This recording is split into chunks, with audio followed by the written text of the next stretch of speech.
Jerome Daye is going to be at the mic. He is one of our lead partners in our male engagement initiative.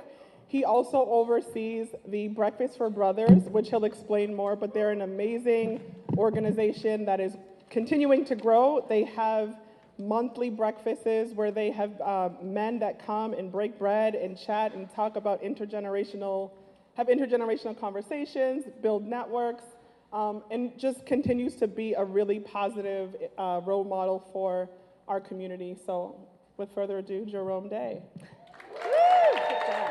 Thank you. Hey, good evening, everybody. Thank you for having me. So as she said, my name is Jerome Daye. I am the managing director for a program called Breakfast for Brothers. We get together once a month and we hold different discussions and dialogue for men. Originally, we started off talking about men of color, and then I needed funding for the program, and so I reached out to a few more people and said, you know, we got to make this a little bit more inclusive. And so we became more of an all-inclusive breakfast. And so what we started doing was we started having conversations that did focus on black and brown boys and said that how can we push the needle and change the narrative and make sure that they have good development. And so the great part about breakfast is that we're really having conversations that help them get better professionally, spiritually, mentally, physically, all internal, for the purpose of making themselves better, but then their families better, and then ultimately the community better. So we always talk about changing the community from the inside out. And so we've been doing this breakfast for about 6 years now. And so this December it'll be 6 years, and my co-founder, I'll call him, good friend of mine, brother of mine, moved to DC this year. It was really, really difficult because it's like one of my best friends, family moved, and it was like, all right. I'll be doing this on my own. It's like, that's not a big deal. That's okay. I've been doing this for about 5 years on my own anyways. It's like, but you're going to be moving and you're not going to be there. And so at the beginning of the year, we had this conversation. He's like, you're Rome. I was like, what's up, man? How you doing? He's like, breakfast. I was like, yeah, looking forward to it. Got a good year planned out. He's like, I mean, but should you even have it? And I was like, whoa. It's like, what do you mean? He's like, I mean, we've been doing this thing for a few years now. You know, we're a bunch of guys. We sit down, we have conversations. A lot of great things have happened. We've watched guys get jobs. We've watched guys repair relationships with their dads. And this is really cool, but like, you think it's worth it this year?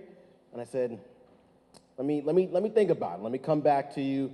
I'll get back to you. So I went home, sat on it for a week, said, Self, I don't know, man. Like, should we have breakfast? I would love my Saturday back. Like, I like these guys and all, but I would love to have my Saturday back and just sleep in, do some housework, paint, yard work, cards, I don't know.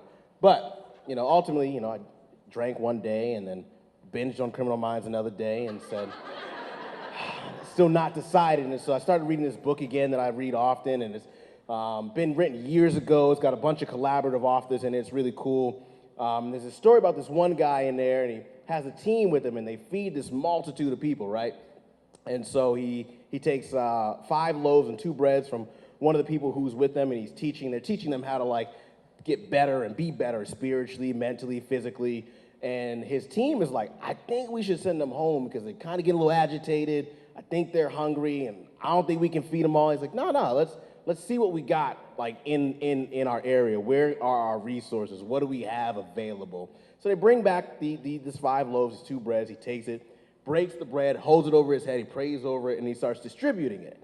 And before he realizes it, he starts saying wow, these people everyone's getting something. And it doesn't look like much, but everyone's getting something.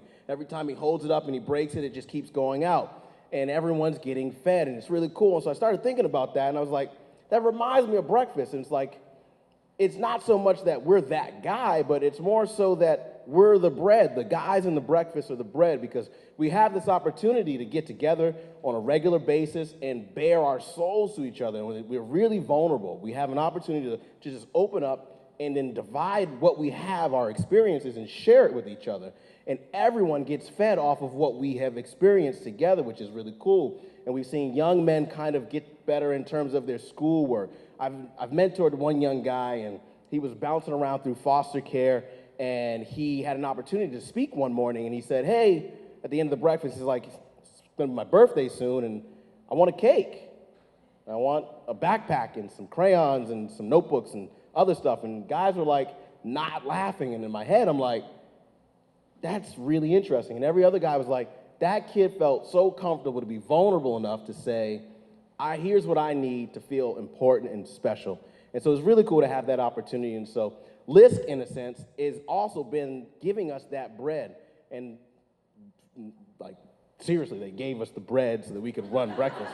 And so it was really great to have that relationship because we've been able to kind of divide that out and share that with everyone and continue to keep this thing going. So we're really excited to see what happens next year and see how brothers grow. And we hope that sometime you'll get to come out and join us. But that's my story. That's why we're here. Thank you for having me.